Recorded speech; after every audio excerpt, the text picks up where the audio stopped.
Hola, muy buenas. ¿Estás acostumbrado a que lo que te suceda es que oyes hablar de economía y no entiendes un pimiento? Pues no te preocupes porque yo te voy a ayudar para que puedas entenderlo. La economía de salón, los economistas de salón, están muy bien para el salón. Así que si estás en el salón, a lo mejor te conviene cambiarte de habitación para escuchar este vídeo y lo que tengo que contarte. ¿De dónde viene la palabra economía? Pues enseguida te lo digo. Te recuerdo que soy Alfonso Fraile y que me dedico a enseñarte las cosas que te pueden ayudar a entender las noticias que lees día a día. La palabra economía es muy antigua, muy antigua. Te lo voy a mostrar con tecnología tan antigua como la de la época en la que se inventó esta palabra. Y seguimos teniendo unas pizarritas estupendas. Vamos a ver si te resulta posible leer esto bien. Aquí lees una palabra con unos caracteres que te puede parecer chino, pero no, es griego antiguo. Y aquí viene en qué se descompone. Oikos nemei. Administración de las cosas del hogar. Eso es lo que inventaron los griegos para referirse a lo que es la economía, la administración de las cosas del hogar, pero también la administración de proveedores y la administración de las cosas que necesitaban para su sustento, les daban comida, que tenían que conseguirla dando a cambio dinero. Y este es el estilo, una vez más, como ya te habrás acostumbrado en este canal, con el que te voy a explicar las cosas como realmente son, como realmente se inventaron. Eso es lo que tiene chispa y eso es lo que hace que entiendas cosas y que te dejen de parecer abstracciones. ¿Por qué te he dicho hace un rato al principio del vídeo lo de los economistas de salón? Pues por una razón muy sencilla.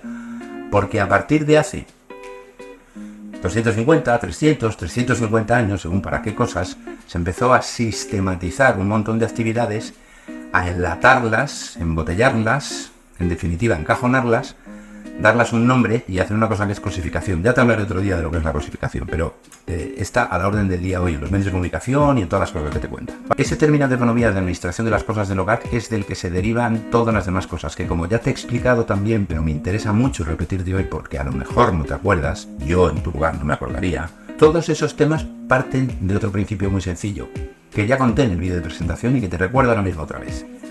Tu ingreso es mi gasto. Cada vez que yo necesito algo que no tengo, tengo que ir a adquirirlo. Y para adquirirlo tenemos una mercancía que es universal, hoy por hoy es la única mercancía universal y lo llamamos dinero.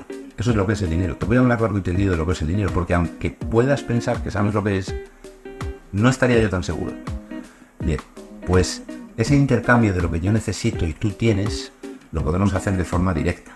Si yo quiero plátanos, si tú quieres manzanas y yo tengo manzanas y tú tienes plátanos, no sé si te estoy liando, yo te doy mis plátanos y tú me das tus manzanas. Pues en ese caso no necesitamos dinero de por medio. Ahora, si ni tú tienes manzanas ni yo tengo plátanos, ni yo te puedo dar a ti una cosa ni tú me puedes dar a mí la otra. Por lo tanto tenemos que ir a buscarlas a otro tercer sitio. Necesitamos a alguien que tenga plátanos y alguien que tenga manzanas. Y si esa persona monta un establecimiento con un pequeño comercio, de esos comercios de barrio tan estupendos y maravillosos, sencillamente le tenemos que dar dinero a cambio. X dinero por los plátanos, Y dinero por las manzanas, ¿vale? Bueno, pues una vez que tienes eso claro y que tu ingreso es mi gasto, si yo no adquiriera nada nuevo nunca, no inyectaba cosas en la economía. ¿Cómo voy a administrar mi hogar si no tengo nunca ni plátanos, ni manzanas, ni nada comestible? Me moriría de hambre. Tengo que ir a adquirirlo. También puedo ir a un sitio donde me lo dan con una carta y un menú. Y pido un primer plato, otro segundo plato, ves otro ejemplo muy sencillo. Y ya estoy comiendo y a cambio tengo que entregar un dinero. Luego todo ese conjunto de actividades, lo mismo que te he dicho con el alimento, pasa con la ropa, con el vestido, con la educación para tus hijos, para tus hijas, con tus relaciones sociales, con las amistades, con todo. Todas esas actividades que practicas, al final, son el trabajo de alguien. Por eso quédate con esta idea tan clara de que tu ingreso es mi gasto. Si yo no salgo nunca a gastar nada, nadie tiene nunca ingresos conmigo. Y por el contrario, si todos salimos a por cosas que necesitamos, se produce esa circulación, ese flujo, ese intercambio. Y entonces, tu ingreso es mi gasto. Lógicamente, si oyes esto, estarás deseando que yo gaste cuanto más mejor, porque así tú ingresas más, obviamente. Pero lo importante es que te quedes con que de estas sencillas ideas y de estos facilísimos principios, fáciles de entender, es de donde deriva todo ese entramado que hoy se conoce como una abstracción que llamamos economía, que viene de ahí, de hace 2500 años, 2600, 2800, 3000, como siempre. según para qué expresiones, para qué términos y para qué actividades específicas, un poco más de antigüedad, un poco menos de antigüedad. Y el conjunto de todas esas actividades, vamos a suponer que hablamos como en mi queridísimo país España de 48 millones de personas, o en el tuyo México 130 millones de personas, o en el tuyo Argentina, o cualquiera otro de todos los tan queridos países que hablamos español, pues nos encontramos con que todo ese desarrollo fantástico, cuando hablamos de conjuntos tan enormes de personas, suman unas cifras muy abultadas. Y luego, para gestionar, mejorar y que eso sirva para las personas, tenemos la posibilidad de que se intervenga en ello. Hay intervenciones que realizan las propias personas que están en el mercado, tú, yo, etcétera, y otras intervenciones que realizan los gobiernos. Hay intervenciones que hacen las empresas, otras que hacen los gobiernos, otras que hacen las ONG, otras que hacen los centros educativos. Te recuerdo nada más que son los 4 tipos de organización que existen: gobiernos, no gobiernos, ONG, organización no gubernamental, empresas y familias, personas físicas. Estos son los 4 tipos. Y ahí interviene. Por eso aparentemente se complica todo. Pero la diferencia entre que yo gaste 1.000 euros al mes, o 500 euros al mes, o 200 euros al mes, que sea lo que tú ingreses, o que cojamos 40 millones de personas que gasta cada uno 200 euros al mes, pues fíjate las cifras que van saliendo. Pero no es nada más conceptualmente que la suma de muchos poquitos.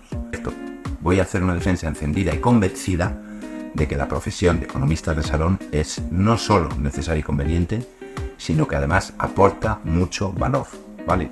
Yo antes he hecho un poco de broma porque me gusta bromear, pero eso no significa ni muchísimo menos que no valore enormemente, porque precisamente a partir del siglo XVIII, con tanta gente con tanto talento estudiando, investigando y descubriendo cosas, se han podido mejorar muchísimos parámetros de los que te voy a ir contando. Y también te hablaré en su día y en su momento de la que para mí sigue siendo la mayor revolución de la historia de la humanidad. Es algo fascinante y fabuloso, pero vas a tener que esperar un poquitín más. Bien, dicho esto, aprovecho para recordarte que toda esa actividad de intercambio entre personas, empresas, gobiernos y ONGs, al final tiene una combinación de tecnologías antiguas y de tecnologías recientes, como la cámara digital con la que estoy grabando y desde la que te veo y tú me ves, la pantalla del ordenador. Y también, muy importante, y con esto terminamos, acuérdate de que todo lo que te voy a contar está empapado de libertad con principios. Sin ellos, la libertad no tendría sentido. Hasta luego, que te vaya muy bien. Chao.